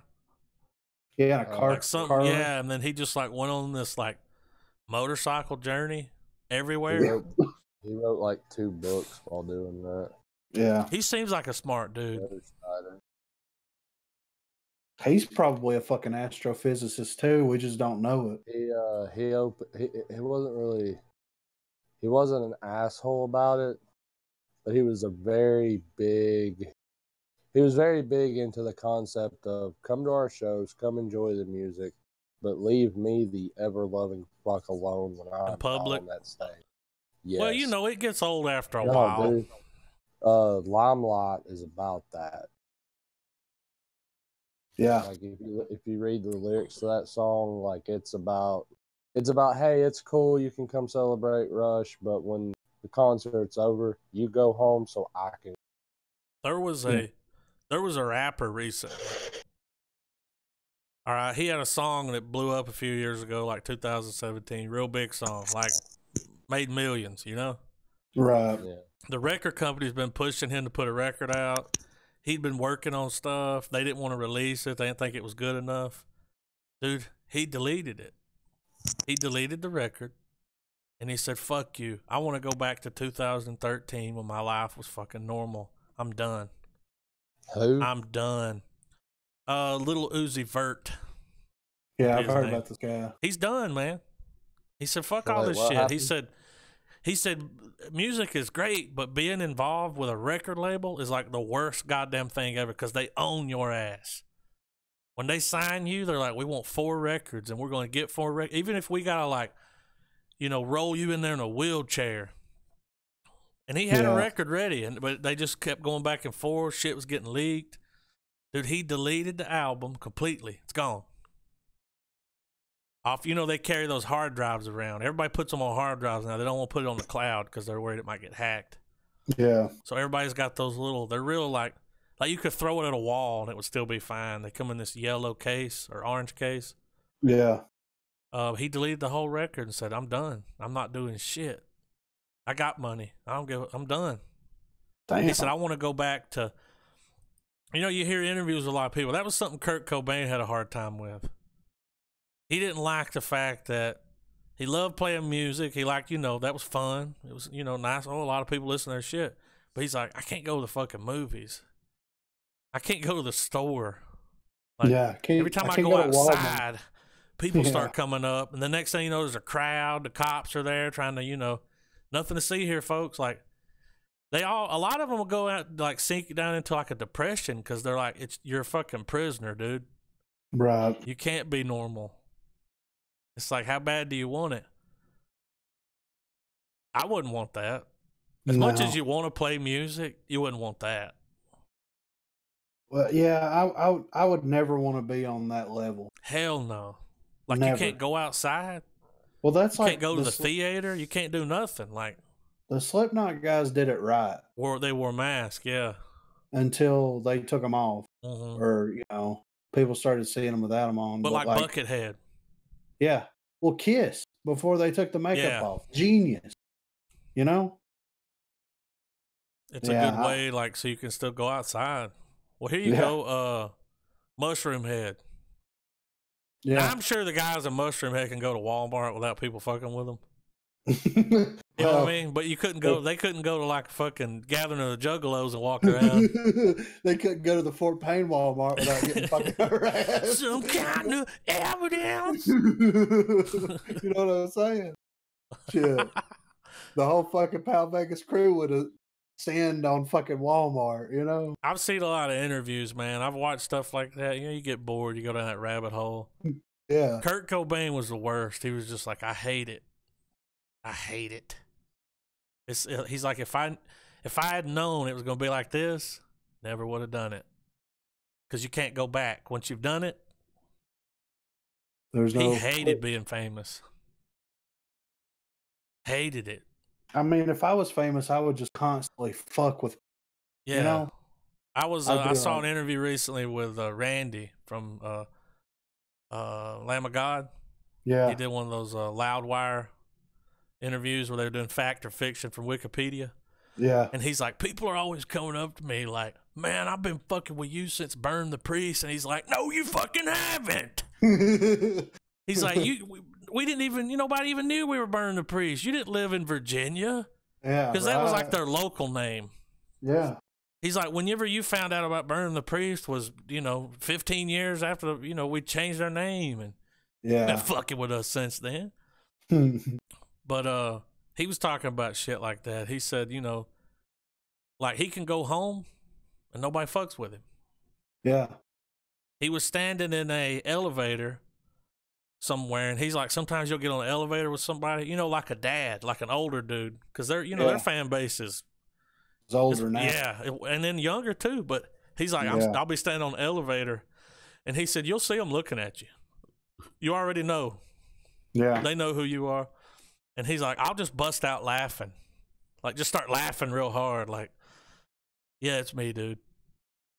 But even Trevor from Black Dahlia, he's like, when we go home, nobody gives a fuck about us. Yeah, right. Go to the store, do our own thing. Yeah, fuck it. See, metal music, that's one of the music, like, you can get away with it there. Yeah. But if you want to be a pop star, yeah, your life's fucking or finished. Rock. Imagine what fucking Nickelback has to go through.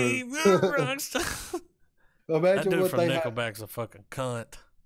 Fucking Kroger. He's a cunt, Chad man. Kroger, is that his name? Such a dick. Yeah. He just wants to be a big rock star, man. He is. Yeah. Fucking Nickelback. All right, so Queen got 3 stars from us. Great movie. Check it out. Check out True Detective. I like to bring this up, guys, because I got a problem with this. Black Panther has been nominated for Best Picture. Yeah, I'm not happy. Are you fucking serious? It'll probably win. For all the wrong reasons. Yeah, not because it was a good movie. What else was nominated? Didn't somebody post the list? Was it you, Trav? Yeah. Let's see. Hold on. I got a few links pulled up. I was going to throw this at you guys. New Mutants, that's what y'all are talking about? Yeah. That's that show they recorded, right? Never did come out? It's been movie. delayed. It's going to get a possible Hulu release. They're working on it right now. Oh, So- okay. They're also thinking about stripping the mutant aspect of the movie completely out of it and releasing it as just a horror film. Well, that would be bullshit. Because even the way they explain the way the movie is working in and of itself is that it's operating like completely detached from the Fox merger or the Fox universe. So regardless of whether it's got X-Men or the New Mutants written on it, apparently it had no intention of tying in with the overarching universe. Right. Either way, I'd still like to see it. The trailer had me interested. And it's just one of those things. It's one of those movies where you're like, man, like, somewhere there's a copy of that movie sitting on a disc gathering dust right now while all this red tape sorts it out. Yeah. It's like, man, I just want to pop it in and watch it. Yeah, Like, just put it out. For real. Just leak Yeah. it. So we've got for best picture, we've got Black Panther, Black Klansman, Bohemian Rhapsody, The Favorite, Green Book, Roma, A Star Is Born, and Vice. Vice just came out. How the fuck is it on there? Well, they released it before the end of the year. So people could watch the. Yeah. Now I haven't seen Vice yet, but we got it coming up. Yeah. We've actually got it next week. I already think I know who's going to win this. Either Black Panther, probably, right? Or that other one. What was the other one? Black Klansman. I think that's going to win. That's the one with. We saw the trailer. Yeah. It didn't look bad. No. I'm kind of rooting for Bohemian Rhapsody. I don't think it'll get it, though. It might get best biopic or something. Well, I mean, if we're going to nod wink at the reasons why some of these movies are even contenders. 2 of them. I mean, I think Bohemian Rhapsody makes a better case and with a larger audience to be like, yeah. Okay, yeah. Gay pride up in here. Well, not only that, but also, they made a point to give us enough personal backstory to see as to why, for like Freddie Mercury, like even lived in the United States, like his heritage, his religious thing, all of that stuff. I just feel like they're all front runners for it, and I feel those art house films are just going to come short. Heard A Star Is Born was shit. Yeah, I've heard that too. It'll probably win something. Yeah, like musical number or. Yeah. Believe it or not, the one thing that surprised me about that whole list was the fact that Infinity War only got 1 nomination, and it was for visual CGI? effects. And if it doesn't win, I'm really not sure. I don't know how. That's roughly 90% of Infinity War was CGI. Yeah. I've had a few friends, you two, and then a few other people talk about the Black Panther. And I mean, from what I heard, none of them liked it. So how can it win Best Picture? I didn't dislike it. It just wasn't. It wasn't as good as everybody said it was? Yeah. Well, the movie was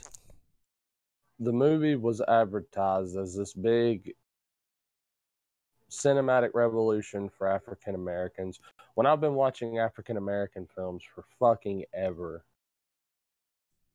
Yeah. Starring black actors, made by black not actors, but black directors. Blackers. Other than I love superhero films, but this movie winning an Oscar because it's the first full black superhero film. It's winning dumb. For all the wrong reasons. Yeah. Well, that's like if they would have nominated Wonder Woman because it was a fucking. Because, Black Panther was a good movie, but in a larger context. Yeah. What I mean by that is in that Black Panther sets up, obviously, T'Challa's role. It embellishes on the things that were hinted at throughout the earlier movies. But it was really ultimately like Ant-Man, like all the other films that would, like even Thor Ragnarok, they were stepping stone films placed perfectly to give you that one final chess piece for the big Avenger film. Yeah. That would be coming out that year. They're all lit puzzle pieces. Puzzle piece, puzzle pie. I mean, because honestly, in hindsight, Thor Ragnarok to me Was damn good. It was just Infinity War, the prelude. Yeah. Infinity War, the comedy. That movie was really good. Yeah. Did it win an Oscar? No, it didn't get nominated, of course. Oh, okay. Yeah, you know. Because of comedy. Yeah. But I don't know. I'll never understand who's like. Do what? Like where do they get their information? So the Academy, the people in the Screen Actors Guild, they watch and they vote. I don't know who makes the nomination. That's where they get it.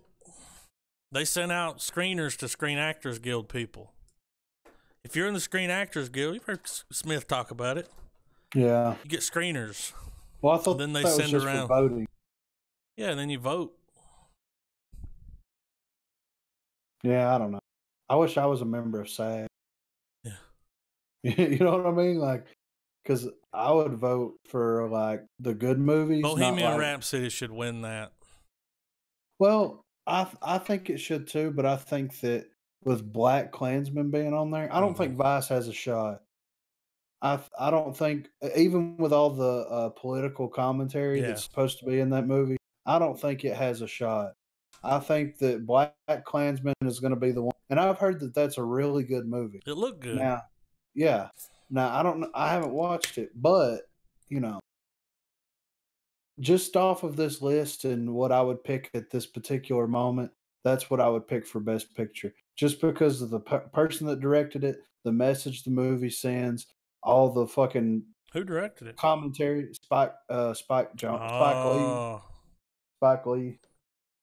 So, and he's up for Best Picture too. Adam McKay's up for Vice. See, where's the rest of them at? I'll tell you. Best Picture. I don't know Green Book. That's got the dude from the black dude from True Detective in it. Makes me want to watch it. Director, we've got Spike Lee for Black Klansman, Powell Palawowski for Cold War, Yargos whatever for Favorite, Alfonso whatever for Roma, and Adam McKay for Vice. So I'm gonna be honest with you. The Oscars, the Academy Awards, not my cup of tea. It's a joke, right? Not my cup of tea. You know what we should do? Instead of doing a pick, us three should vote. We should vote. We'd have to watch everything. Yeah. We make up our own nomination. What was that fish in the water movie?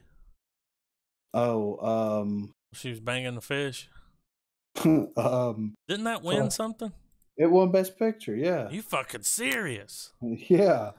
You know what? I don't like these people, and you guys don't know what I'm talking about. You know those people that watch those movies like that, and they're like, "Oh, I get it." Charles? And if you did, yeah, you know. And they're like, if you don't like it, then I guess maybe you're just not smart enough to get it. No, I'm smart enough. Someone said that to me one time. I shit on Cloud Atlas, and he's like, "Well, maybe you're just not smart enough to get it." And I was like, "Are you fucking serious, dude?" See, you think you got it. Explain it to me then. Right. You know? Oh, I don't have time. This is why. Hang on, I pulled it up. You guys are going to shit a block. A giant block. Got a fucking why I said that. An entire block. All right, I lost the article. I think I got pissed. I just kept moving. Batman vs. Superman has been voted the worst DC movie that's been released. The worst one. Who's fucking voting? Suicide Squad, dude, all the way. Yeah, really. That's the worst one. Wonder Woman is a way worse movie than fucking They ain't never gonna talk shit about Wonder Woman. Well, I know, Because but as soon as they do, is it because it stars a woman? It's like, no, it's a shit movie. yeah, the movie I like sucked. women. You Yeah, know? I like to have sex with women and enjoy their company. Easy now. You know what I mean? Like Yeah. I like to hang out with women, like on the reg. They haven't released it. But speaking of DC, the Batman movie is no longer being called The Batman. They've What do changed the they call title. They haven't released it yet. It's Untitled Batman Project. But they've They're pulled gonna that name. They're gonna fuck it up. they're gonna call it the dark bat or something stupid. What's weird though is that they'll release a I movie. would love if they just called it Legends of the Dark Knight. They need to let the director and Ben Affleck make the movie they want to make. Yeah. That's what they need to do. The studio needs to fuck off. They let that Aquaman, the guy that directed Aquaman, they let him make the movie he wanted to make because they're like, it's fucking Aquaman. Nobody cares. Yeah. Came out great from what I hear. I haven't seen it yet, but the reviews are in and it sounds fucking awesome. I didn't listen to the cast, but I saw where it made headlines or whatever, and it's something I've talked about with my buddies at work before because we would go, you sit chewing the fat on stuff, like we do. We start coming up with ideas, this, that, and but how that they brought it up on the podcast. So I'm gonna bring it up with you guys. If they came out tomorrow or whatever and said, "All right, we're making a Batman Beyond movie," Michael Keaton's gonna reprise his role as Bruce Wayne, and he's gonna be old man Bruce that teaches Terry McGinnis how to be the new Batman. Yeah. Like, would y'all be on board? Like, Of and course. they frame the movie in a way that everything that happened in Batman '89, Batman Returns, like it happened. Like the Michael Keaton Batman films went down. Yeah. Yeah, of course. I mean, they could even go with as far as like having it to where everything that's been released so far is in that continuity in some form or fashion. I mean, personally, since we're going into the Beyond story, it would be really awesome if, and I know it can't ever happen. It's an impossibility, obviously, because Christopher Reeves is dead. But I would love superimpose. Well, it would have been amazing if they could do a Batman Beyond film, and like almost like a quadrilogy. Just hear me out. Yeah, Man of Steel. Quadrilogy. Yeah, you have Man of Steel, Batman versus Superman. Enter Batman, enter the Batman and Superman dynamic. And then you have, instead of like another Superman Part 3 or whatever you call it, you do the Batman movie. And it's Batman doing, this, that, and the other. And then finally you do the final film, and it's a time jump into the Beyond universe. Batman has brought in Terry McGinnis. He's the new Batman and stuff. But the last part of the big thing in the movie is you find out something's gone on with Superman, and you enter Superman Beyond, because that was a cool little run. Where Bruce is still old and failing, and he can't be Batman anymore. But Terry McGinnis is out doing the thing, and he runs into Superman, who is Clark Kent. Like, he's just old man Kent. He's still around. He's still doing the Superman shit. He's just, they kind of touch base on it in the Superman Beyond run. And I just thought it was it would be really awesome to see that cinematically, especially when we have these types of superhero films where we're in an era where a film franchise can be carried out to tell pretty much the life of whatever superhero you want to throw in. Like, for instance, like by the time Endgame is over, we will have had an entire like story that compiles the rise and fall of Iron Man, or the rise and death of him, like a hero's entire life. Yeah. And I think it would be cool if they had did that with Superman and Batman, and if they were going to do a series like they were doing. I mean, they were obviously building up to Justice League, which is the obvious thing.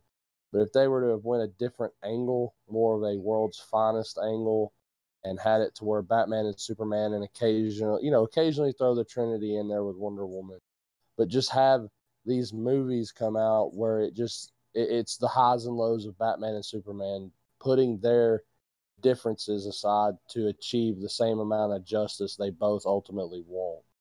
Right. Yeah, that'd be nice, but I don't think that they'll ever fucking. It won't. I mean, it's wishful thinking, but here's the thing. After they're going to eventually finish the story, and they'll have to start over. They're not going to tell the same story.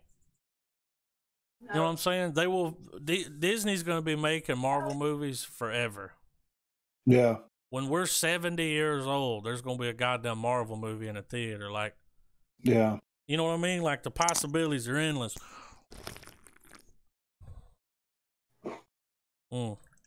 Yeah.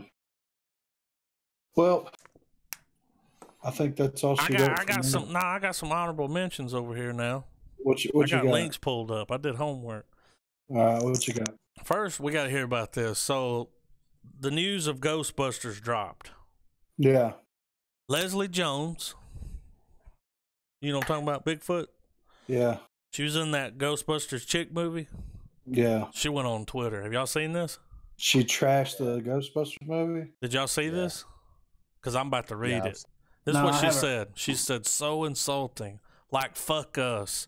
We didn't count. It's like something Trump would do. Trump voice. We're going to redo Ghostbusters. Better with men. We'll be huge. These women ain't Ghostbusters. So annoying. Such a dick move, and I don't give a fuck. I'm saying something. The director came out later, the guy that, what's his name, Feigl? Yeah. Paul, yeah. He came out later and was like, he agreed with her. He's like, well, he didn't shit on it completely, but he was like, yeah, I just kind of hate that, we don't get a chance to bust out again, and we're all proud of that movie. And look, man, it ain't got nothing to do with them being women. No. It just wasn't, fuck you. You don't get to fucking change Ghostbusters. Fuck you. The dude that's doing the Ghostbusters movie, his dad fucking directed the other ones. Yeah. It's not like they just picked some schmuck off the fucking street. Like, his dad fucking pretty much created the Ghostbusters, right? Right. I mean, there was no source material, was there? Well, the thing is like we should have been expecting this to happen because it ain't got nothing to do with them being women. No, it doesn't. But at the same time, like everybody shit on that movie. It didn't have anything to do with them being women. It was just an awful movie from what I hear. I still haven't watched it, but of course they're gonna be upset because they think that they should get a second bite at that apple. Well, look, if you would have made a good movie the first time, like it doesn't matter. You would have got it. There would not be a reboot. Exactly. And they're already coming out and saying that this reboot is going to be. Trent said he watched it. It was bad. He would be honest. Yeah, I'll take. He's being honest. Yeah. They came out and said this prequel is going to be like the Ghostbusters, like when they're like teens, they're younger. It's a true prequel. Right. And it's fucking Jason Reitman. Yeah. His dad's still alive. I guarantee you he'll be like a producer. Yeah. I just wanted to bring that up. I saw her tweet, and I'm like, fuck you. You're on SNL. Like, what are you worried about? Yeah. What's this got to do with Trump? Like I said, I was expecting this to happen, especially whenever I saw the teaser trailer and everything, because, like, of course, people didn't get their way, so guess what they do? Like, here's my thing. I didn't get my way on a fucking third Ghostbusters movie when all of them were still alive. Does it suck? We didn't get our fucking another Prometheus or another alien like we're, But it sucks, and we can bitch about it here all we want, but I'm not going to call into... You know why we didn't get a Ghostbusters movie? Obama was fucking president. Yeah. That's why we didn't get one, because Obama didn't like fucking Ghostbusters. That's so stupid. Quit bringing politics into every fucking thing. Not everything is fucking Trump's fault. You know, not It's just like this has nothing to do with Trump. exactly. Just like That's the stupid reason to even say that. Like it was so dumb. the reason I didn't get the shit that I wanted had nothing to do with fucking Obama being president at Yeah. that time. You know what I mean? The fucking me not getting a fucking hot dog when I was fucking 12 didn't have anything to do with George Bush. It's not fucking connected. You know what I mean? Like, give me a fucking break. It's not connected.